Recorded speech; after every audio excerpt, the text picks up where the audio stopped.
दुनिया में गर तूने मुझे अपना बनाया है तो महशर में भी कह देना ये है मेरा दीवाना।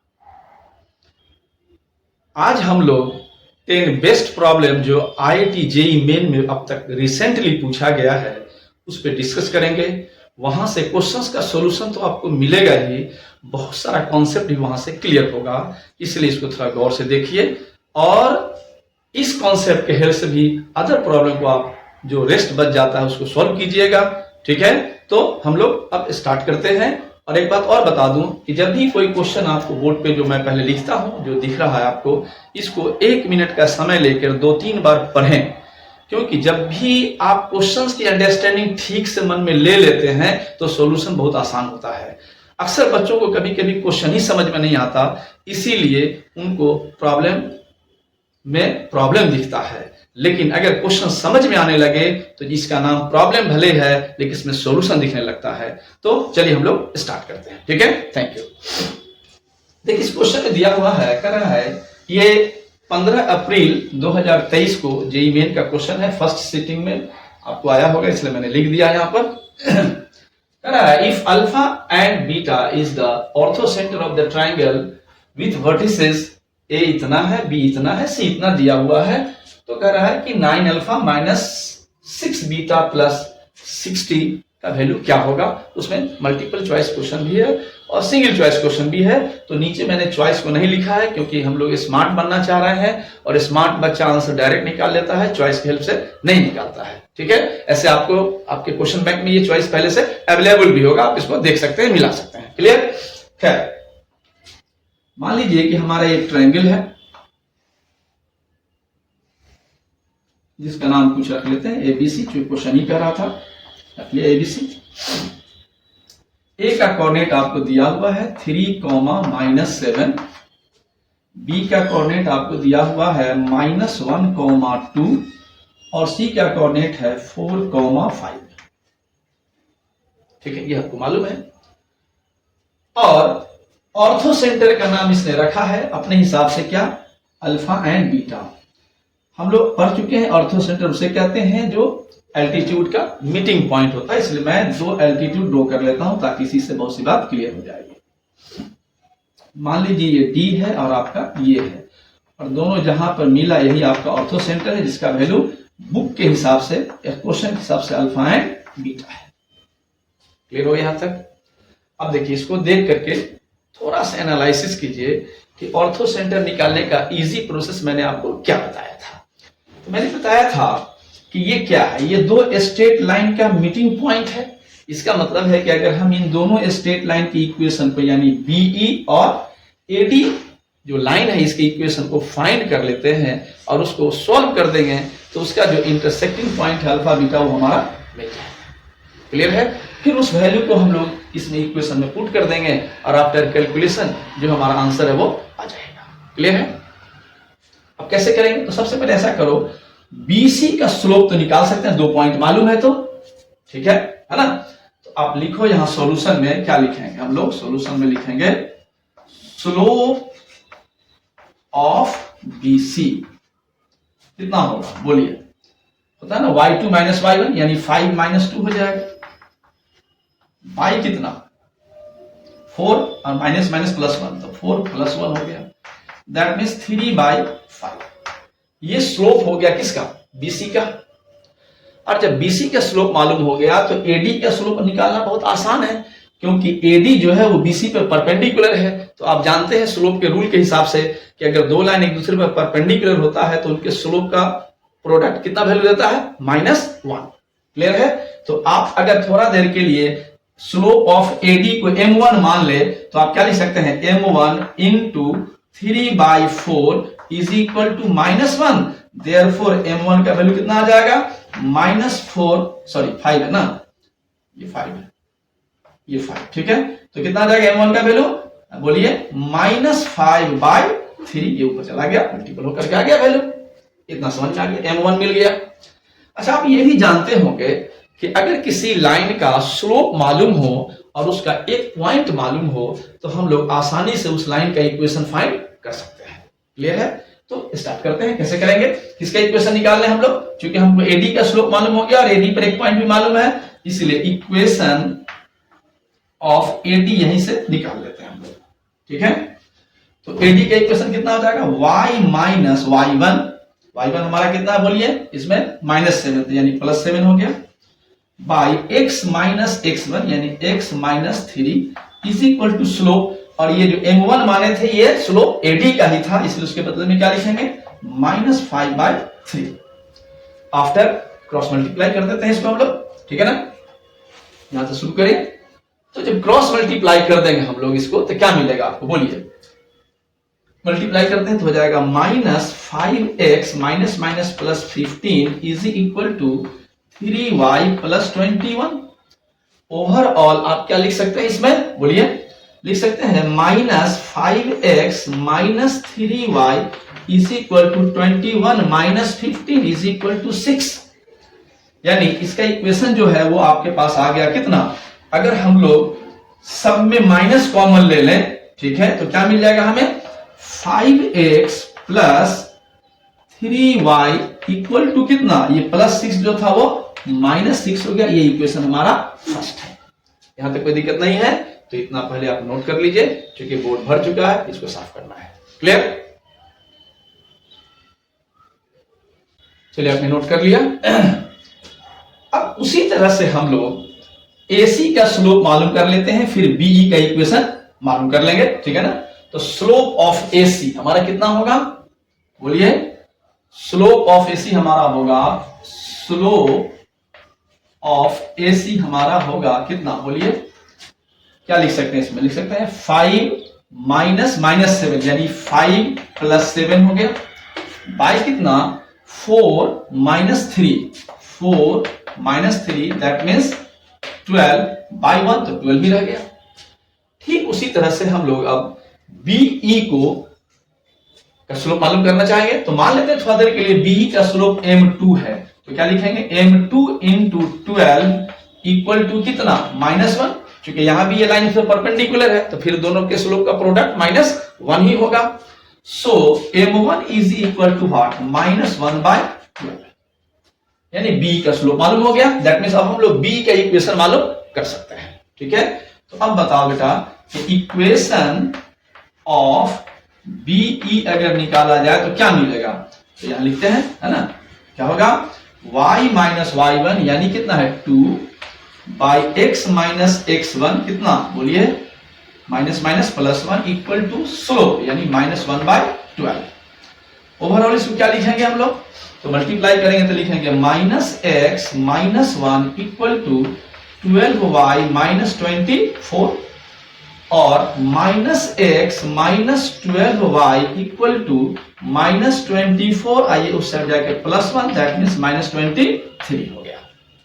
यहां तक बात समझ में आ रही होगी आपको, क्लियर है। अब ये इस इक्वेशन को अगर आप संभाल के लिखें तो क्या लिखेंगे बोलिए, आप लिख सकते हैं -x माइनस 12y, और अगर सब में माइनस कॉमन ले तो ये प्लस हो जाएगा, ये भी प्लस हो जाएगा, और ये भी इक्वल टू 23 प्लस हो गया। ये इक्वेशन सेकंड हो गया, और आप 10th पास हैं, इसका मतलब है कि आप 2 वेरिएबल लीनियर इक्वेशन को सॉल्व करने के लायक हैं, इसीलिए आप इसको अपने से भी सॉल्व कर सकते हैं, लेकिन मैं अभी सॉल्व कर देता हूं, फिर यहां वैल्यू पुट करेंगे हम लोग। क्लियर है, चलिए तो इतना नोट कीजिए 1 सेकंड में।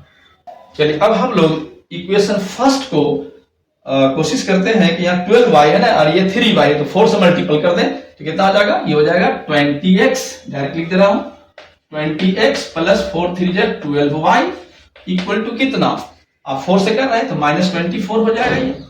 क्लियर, और यहां कितना है x प्लस कितना 12y इक्वल टू कितना 23।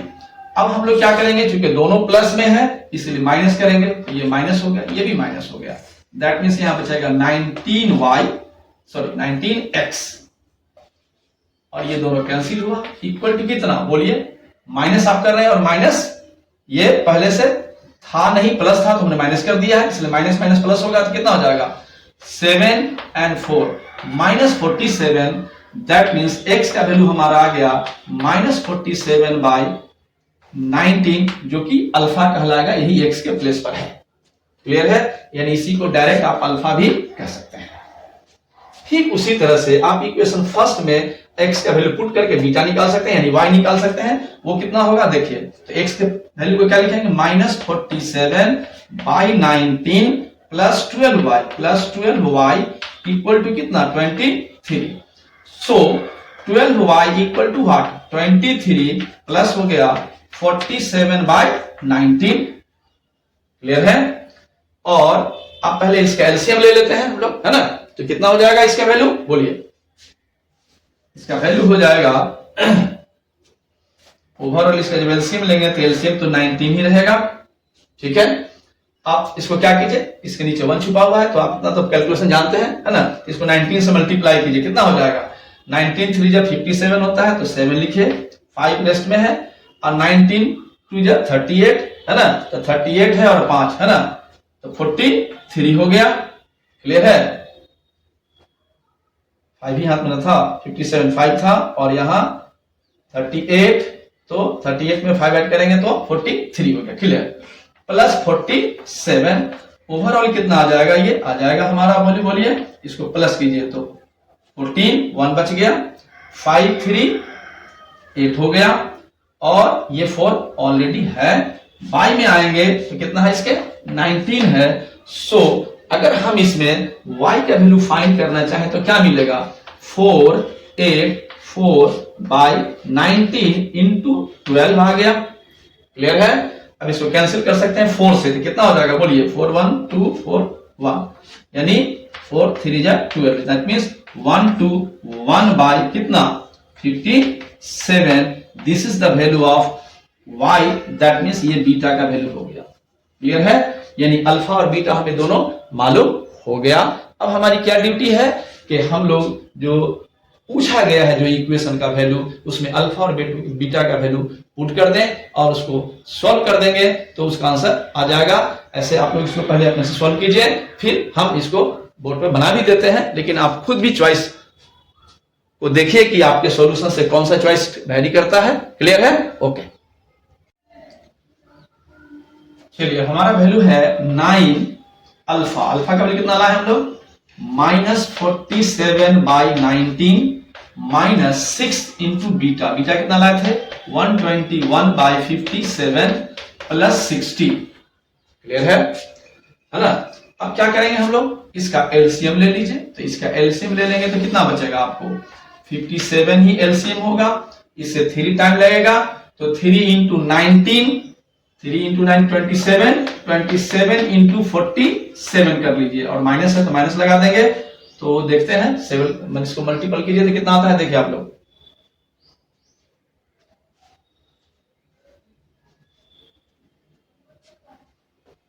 जल्दी बोलिए।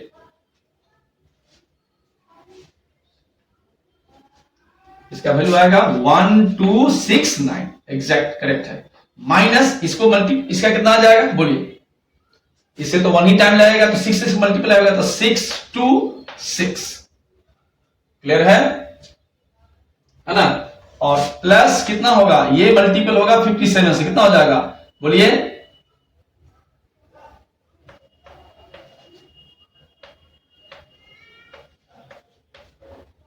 This one. क्लियर है ना। तो अब इसको ऐड कीजिए, कितना हो जाएगा, दोनों माइनस वाले को एक साथ ऐड कर लेते हैं, कितना हो जाएगा, बोलिए। अब इसके आगे आप कैलकुलेट खुद कीजिए।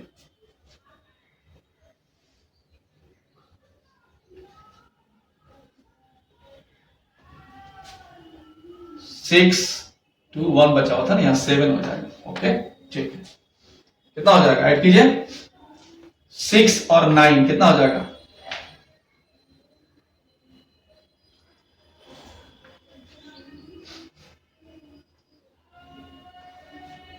-1995 और प्लस है 3420/57। ओवरऑल कितना आएगा, माइनस कीजिए इसमें से। ठीक है,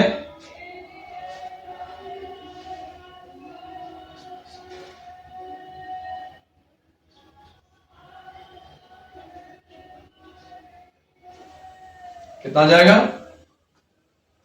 5 हाँ कितना आ जाएगा 1425। क्लियर है। बाई में 57, इससे इसको डिवाइड करेंगे तो कैंसिल हो जाएगा 25 बार। यही आपका आंसर हो गया। क्लियर है। तो इसको नोट कर लीजिए, है ना। दूसरे क्वेश्चन की तरफ हम लोग बढ़ते हैं।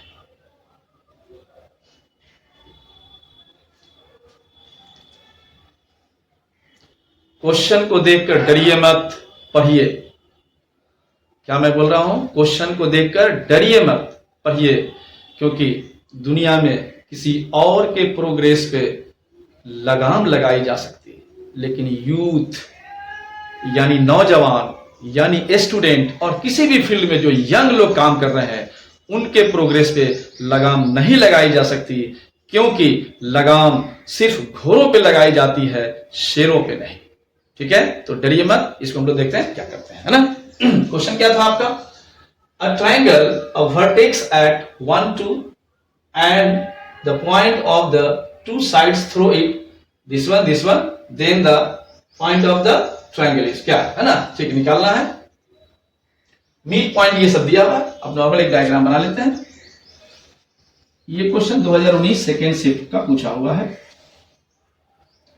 मान लीजिए ये आपका ए है गिवन, कितना मान लेते हैं, इसका नाम क्या था 1 2 है, और इसका जो मिड पॉइंट पहला है वो है -1, क्लियर। और दूसरा मिड पॉइंट कितना इसमें है 2, 3। अब कह रहा है कि इस ट्राइंगल का सेंट्रॉइड मालूम कीजिए। तो एक सिंपल सा क्वेश्चन है। हमको लग रहा है कि IIT में पूछकर इस क्वेश्चन की बेइज्जती की है ना। क्योंकि सेंट्रॉइड निकालने के लिए अगर तीनों वर्टिसेस मालूम हो तो आसानी से निकाला जा सकता है, और अगर ये मिड पॉइंट मालूम है तो इन वर्टिसेस को भी निकाला जा सकता है। मान लीजिए थोड़ा देर के लिए इसका नाम है x1 y1। तो आप अच्छी तरह जानते हैं क्या कि आप लिख सकते हैं x1 प्लस ये कितना है, ऊपर में x का वैल्यू 1 है, बाई 2 कर देंगे तो ये वैल्यू आ जाएगा आपका कितना -1। ओवरऑल x1 कितना आ जाएगा, देखिए ये उस साइड जाके -2 हो गया और ये उस साइड जाके -1 यानी -3, यानी एक वैल्यू यहां मिल गया हमारा -3। क्लियर है। अब y1 ढूंढते हैं। उसी तरह से क्या लिखेंगे आप 2 प्लस y1 ये वाला बाई 2, मिड पॉइंट का फार्मूला इक्वल कितना हो जाएगा 1 होगा, यानी हमारा y1 यहां हो जाएगा कितना बोलिए 2 से मल्टीप्लाई करेंगे तो 2 हो गया, और 2 जाके माइनस हो जाएगा तो भरा 0, यानी -3, 0 ये वर्टेक्स का कोऑर्डिनेट है किसके बी के लिए। क्लियर है यहां तक? ठीक उसी तरह से सी के लिए वर्क करते हैं। तो इसका नाम कुछ रख लेते हैं x2 एंड y2। क्लियर है। आप लोगों को सब्जी भी लेने का दिल क्या करे तो कभी कभी इस दुकान में बिकता रहता है, तो आवाज से ले लिया कीजिएगा।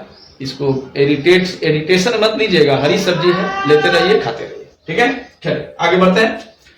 अब यहां वैल्यू निकालना शुरू करेंगे तो क्या मिलेगा x2 प्लस 1। कितना लिखेंगे आप लोग x2 plus 1 by 2 equal to कितना, उसका मिड पॉइंट 2 दिया हुआ था x के फॉर्म में, कितना आ जाएगा वैल्यू बोलिए। x2 का वैल्यू आ गया हमारा कितना बोलो 2 2 जो 4 -1 यानी फिर 3 आ गया। क्लियर है। ठीक उसी तरह से y जब निकालेंगे तो क्या मिलेगा हमें 2 प्लस कितना y2 बाई कितना है वहां बोलिए 2 डालेंगे तो इक्वल टू 3 हो जाएगा। क्लियर है ना। यानी यहां से सॉल्व करेंगे तो कितना आ जाएगा y2 का वैल्यू बोलो आ जाएगा हमारा, ये जाके उधर मल्टीपल होगा तो 6 हो गया, और उसमें 2 माइनस होगा यानी 4 हो गया। ओवरऑल वैल्यू हमारा कितना आ जाएगा x2 का वैल्यू है 3 और y का वैल्यू है 4, यानी ये कोऑर्डिनेट हमें मालूम हो गया 3, 4। क्लियर है। तो इतना आप नोट कर लीजिए। फिर हम आपको सेंट्रॉइड निकाल के दिखा देते हैं, या आप अपने से निकाल सकते हैं, लेकिन फिर मैं अगला क्वेश्चन पर चलूंगा। ठीक है ना। तो इतना पहले नोट कर लीजिए। ओके चलिए, तो सेंट्रॉइड निकालने का क्या फॉर्मूला हम लोगों ने पढ़ा था बोलिए, ये था ना x1 plus x2 plus x3 bye 3, ये x का कोऑर्डिनेट कहलाता था, और y के लिए क्या होता था बोलिए y1 plus y2 plus y3 by 3। Is it clear. और ये आप फाइंड कर चुके हैं। तो x1 का वैल्यू कितना था आपका बोलिए 1 प्लस यहाँ कितना है -3 प्लस वहां कितना है +3 बाय 3, कॉमा y के लिए कितना था ये है 2 प्लस y2 हमारा है 0 प्लस y3 हमारा है 4 बाय 3। क्लियर है। यानी ओवरऑल रिजल्ट कितना आ जाएगा तो आपका रिजल्ट हो गया बेटा, ये -3 + 3 तो कैंसिल हो जाएगा, ओवरऑल बचेगा 1, तो 1/3 कॉमा ये 4 और 2 मिलके हो जाएगा 6/2, यानी बोलिए 2, यानी आपका आंसर हो गया 1/3 comma 2, this is your centroid. Is it clear, है ना? तो इसको नोट कर लो। चलिए ये क्वेश्चन 2018 जेईई मेन का है। उस समय चूंकि शिफ्टिंग अलग अलग नहीं था, इसीलिए बस 2018 लिखा हुआ है ना? क्वेश्चन बहुत खूबसूरत है, कुछ एक छोटा सा कॉन्सेप्ट जो आपको पढ़ाया था उसी पर ये बेस्ड है। क्वेश्चन है कि let the orthocentre and the centroid of the triangle का वैल्यू दिया हुआ है, ये है ऑर्थोसेंटर का कोऑर्डिनेट, ये है सेंट्रॉइड का कोऑर्डिनेट। फिर कह रहा है C is the circumcenter of the triangle, then radius of the circle having line segment AC, AC को डायमीटर माना गया है ना, तो उसका रेडियस कितना होगा ये पूछ रहा आपसे। देखिए एक सिंपल सी बात है, आप समझ लीजिए कि ये आप एक लाइन खींचिए, क्योंकि तीनों सेंटर एक ही लाइन में होता है, ये आप पहले से पढ़ चुके हैं, क्लियर है? यानी ये है ऑर्थो सेंटर जिसका कोऑर्डिनेट कितना है -3,5 है, ठीक है।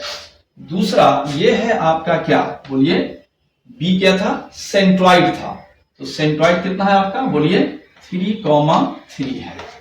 और सी दिया हुआ है जिसके लिए कह रहा है ये क्या है, बोलिए सी सर्कमसेंटर है। तो मान लेते हैं इसमें कुछ x1 और y1 है, ठीक है, ये आपका सी हो गया, ये आपका बी है। और किस रेशियो में डिवाइड होता है ये आपको पहले से मालूम है, 2:1 में होता है। बस अब आप इस रेशियो का इस्तेमाल कीजिए, ये दोनों पॉइंट का इस्तेमाल कीजिए, कोऑर्डिनेट ऑफ सी मालूम कर लीजिए। जब सी मालूम हो जाएगा तो आप क्या करेंगे, एसी का डिस्टेंस मालूम करके 2 से डिवाइड कर देंगे, तो चूंकि एसी डायमीटर है 2 से डिवाइड कर देंगे तो आपका रेडियस मालूम हो जाएगा। क्लियर है, बहुत आसान हो गया क्वेश्चन समझने के बाद। चलिए तो ऐसा करते हैं, हम लोग निकालते हैं सी का कोऑर्डिनेट। तो क्या मिलेगा भैया, 2 × x1, क्या लिखेंगे 2 × x1 प्लस 1 × कितना -3, ये सेक्शन फॉर्मूला लगा रहे हैं, बाय कितना m × n यानी 2 + 1 इक्वल कितना आएगा, ये पॉइंट आता है उसका वैल्यू कितना दिया हुआ है 3, डायरेक्ट निकाल रहे हैं हम लोग, कितना हो जाएगा 2x1 - 3 इक्वल टू कितना, ये 9 हो गया, 3 है और 3 से मल्टीपल हो गया। ओवरऑल यहां आप लिख सकते हैं x1 का वैल्यू कितना निकल जाएगा, बोलिए ये -3 उस साइड जाके प्लस होगा तो हो जाएगा 9 + 3 और 2 बाय में चला गया तो 12/2 यानी 6। ओवरऑल ये वैल्यू आपका 6 आ गया, यहां तक समझ में आ गया। ठीक उसी तरह से आप y भी निकाल सकते हैं, तो क्या मिलेगा 2 ×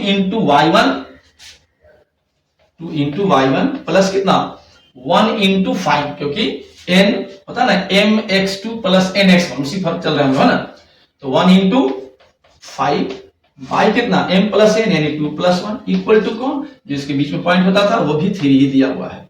कितना हो जाएगा ओवरऑल बताइए, तो 2y1 का वैल्यू क्या हो जाएगा, डायरेक्ट लिखते हैं, ये 3 हो गया, 3 से जाके मल्टीपल हो गया, 3 3 जा 9 हो गया, क्लियर। और ये जो +5 बच रहा था वो जाके माइनस होगा 5, कितना बचेगा बोलिए 4 बचा। ओवरऑल y1 का वैल्यू कितना आ जाएगा, 4/2 करेंगे तो 2 आ गया, यानी यहां 6,2 मिल गया। ये वैल्यू किसका आ गया, सी का आ गया, और ए का ऑलरेडी पहले से आपको मालूम था। तो आप अगर इसको एज ए डायमीटर समझते हैं तो इसके डिस्टेंस को डायमीटर समझ लीजिए और उसमें 2 से डिवाइड कर देंगे तो क्या मिल जाएगा आपको, बोलिए रेडियस मिल जाएगा, जो आपका क्वेश्चन आपसे पूछ रहा है। क्लियर है, तो इतना आप खुद भी कर सकते हैं, ऐसे इसको नोट कर लीजिए और खुद भी कर लीजिए, ऐसे मैं फिर बोर्ड पे बना देता हूं आपको। ओके चलिए अब हम लोग एसी निकालते हैं, है ना, कितना मिल जाएगा एसी, तो एसी इक्वल टू क्या हो जाएगा, √अंडर बोलिए -3 - 6 का whole square, -3 - 6 whole square plus कितना बोलिए 5 - 2 whole square, 5 - 2 whole square. Overall ये 9 का स्क्वायर 81, क्योंकि प्लस हो जाएगा स्क्वायर करने पर, प्लस ये 3 स्क्वायर हो जाएगा 9। ओवरऑल ये वैल्यू आ गया √90, यानी इसको लिख सकते हैं हम लोग कितना बोलिए 3√10 लिख सकते हैं। क्लियर है, ये डायमीटर का वैल्यू हो गया, लेकिन आपसे पूछा क्या गया था, रेडियस का वैल्यू पूछा गया है, तो रेडियस निकालने के लिए क्या करेंगे हम लोग, इसमें 2 से डिवाइड कर देंगे, ठीक है ना। देयरफॉर r इक्वल टू कितना 3√10/2, ये भी आंसर हो सकता है। कभी कभी चॉइस में ऐसा आंसर नहीं देता है तो इसको आप ऐसे कर सकते हैं 3√10 जो है ठीक है, इस 2 को जब रूट में ले जाएंगे तो क्या हो जाएगा 4 हो जाएगा, है ना। अब क्या हो जाएगा, ये कैंसिल होगा तो 5 होगा, ये कैंसिल होगा तो 2 होगा, यानी 3√5/2 ये भी आंसर हो सकता है। ठीक है, तो इसको चलिए नेक्स्ट क्वेश्चन जो है वो 2015 में पूछा गया था जेईई मेन में। कह रहा है number of the points having both coordinates as integers that lie in the interior of the triangle with vertices 0 0 0 41 and 41, 0 is क्या होगा, है ना। देखिए है ये क्वेश्चन बहुत सिंपल, बस इसको सिर्फ समझने की जरूरत है थोड़ा सा।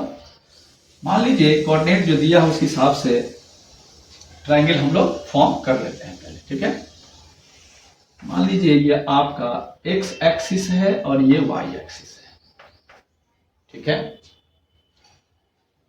90 डिग्री पे है, रेक्टेंगुलर एक्सिस है, कुछ नहीं बोले तो रेक्टेंगुलर एक्सिस ही होता है। ठीक है, अब कह रहा है एक वर्टिसेस 0 0 है तो ये तो 0 0 हो गया, 0, 0। क्लियर। दूसरा वर्टिसेस कह रहा है 0, 41, यानी x तो 0 ही होगा, y हमारा 41, तो यहां ले लेते हैं 0, 41। और तीसरा है 41, 0, यानी x हमारा 41 कहीं पर है और y हमारा 0 है, तो वो x एक्सिस पर ही होगा। यानी इस तरह से ये एक ट्रायंगल फॉर्म हो गया। क्लियर। अब क्वेश्चन पूछ रहा है कि इसमें कितना नंबर ऑफ पॉइंट्स हो सकता है जो इंटीग्रल फॉर्म में हो, यानी वो फ्रैक्शनल फॉर्म में नहीं होगा, सिर्फ इंटीग्रल फॉर्म में होगा। तो स्वाभाविक सी बात है और इंटरवल की बात हो रही है। तो अब बताइए यहां से यहां तक अगर इंटीग्रल के हिसाब से यानी 1 2 के हिसाब से काउंटिंग देखेंगे तो यहां से यहां तक हो जाएगा 41।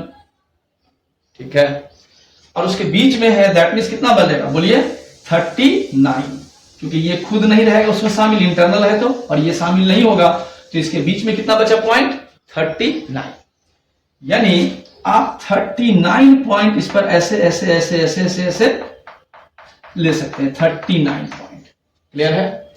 लेकिन जब ऊपर उठेंगे तो फिर ऊपर 1 से ऊपर उठना पड़ेगा क्योंकि फ्रैक्शन में लेना मना है। तो इसमें कितना लेंगे बोलिए, तो यहां 39 लेंगे अगर 39 पॉइंट, तो अगला जो मिलेगा एक ऊपर गया है तो एक कम जाएगा यानी 38 होगा, फिर उसी तरह से कमेगा तो 37 होगा, प्लस यहां आते आते लास्ट में सिर्फ एक पॉइंट यहां पर आपको दिखेगा, है ना, यानी कितना हो जाएगा 37 plus 6 plus dot dot dot plus 3 plus 2 plus 1, यानी 1 से लेके 39 तक का जो सम होगा यही टोटल नंबर ऑफ पॉइंट्स इस ट्रायंगल में पाया जाएगा। क्लियर है। तो आप नॉर्मली बचपन में ही पढ़े होंगे 1 से लेके n तक का नंबर का सम, या नहीं तो एपी के हिसाब से देख लीजिए तो ये बीच में एक का डिफरेंस है और ये सब एपी में है, उससे भी निकाल सकते हैं। तो हम लोग बचपन का यूज कर लेते हैं। तो क्या हो जाएगा टोटल नंबर का वैल्यू, बोलिए n इंटू n प्लस 1, तो n हमारा टोटल कितना है 1 से लेके 39, तो 39 इंटू n यानी n प्लस 1, इसमें प्लस 1 करेंगे तो होगा 40/2, यानी कैंसिल कर देंगे तो 20 आ जाएगा, that means 39 into 20। So total number of point कितना हो जाएगा बोलिए 780 इज योर आंसर। ये बहुत इजी क्वेश्चन था, है ना, बस सिर्फ अंडरस्टैंडिंग का मामला था कि ये जो वर्ड लगा हुआ था ना, क्या बोलिए इंटीजर्स जो लगा हुआ था, इस पे बच्चे कंफ्यूज करते हैं। तो एकदम सिंपल क्वेश्चन है, इसको आप लोग नोट कर लीजिए। क्लियर।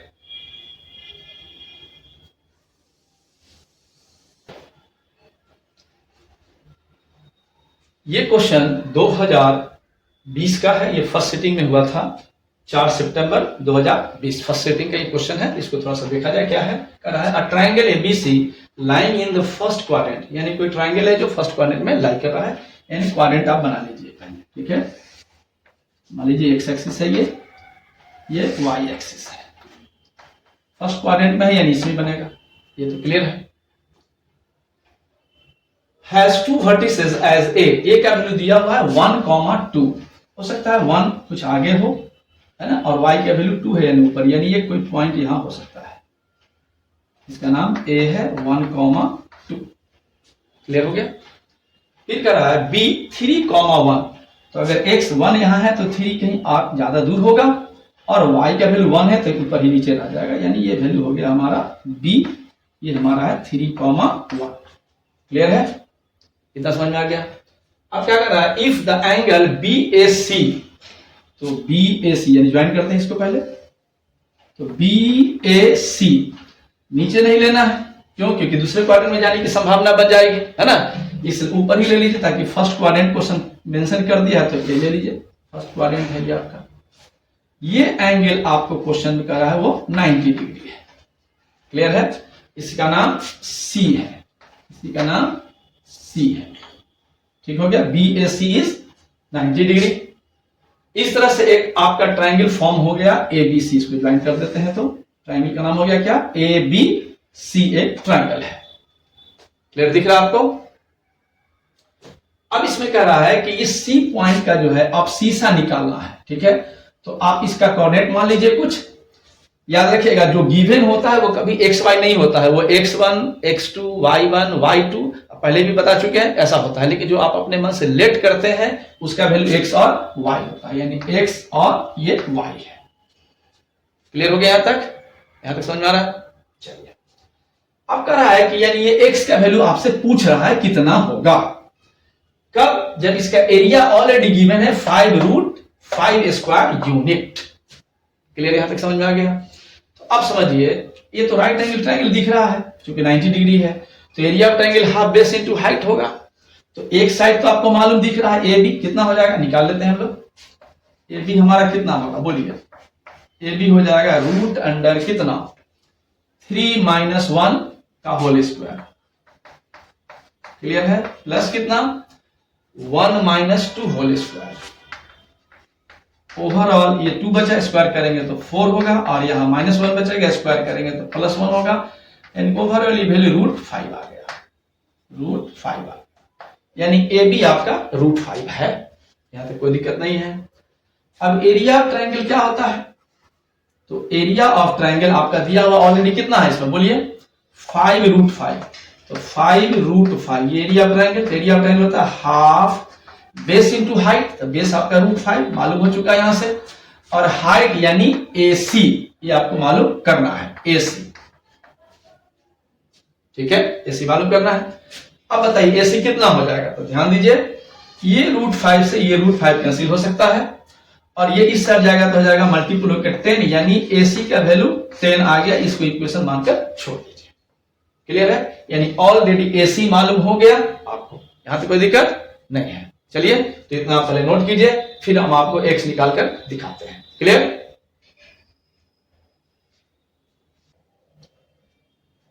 चलिए, तो अब हम लोग X को फाइंड करना चाहते हैं। तो इससे पहले मैं आपको बता दूं कि एक फार्मूला हम लोगों ने पहले पढ़ा था कि X - X1 by cos theta equal to बोलिए R, और ये X निकालने के लिए होता था, और उसी तरह से Y के लिए Y - Y1 by sine theta equal to R। हमको क्या निकालना है, हमको यहां सिर्फ X निकालना है, यानी इस फार्मूले का यूज हम लोग करेंगे। ठीक है, तो आइए, X - X1, अब X1 है कितना, तो जो यहाँ X के प्लेस पे गिवन होगा इसी लाइन में कितना है, वो 1 है, तो X - X1 यानी 1 बाई कितना cos थीटा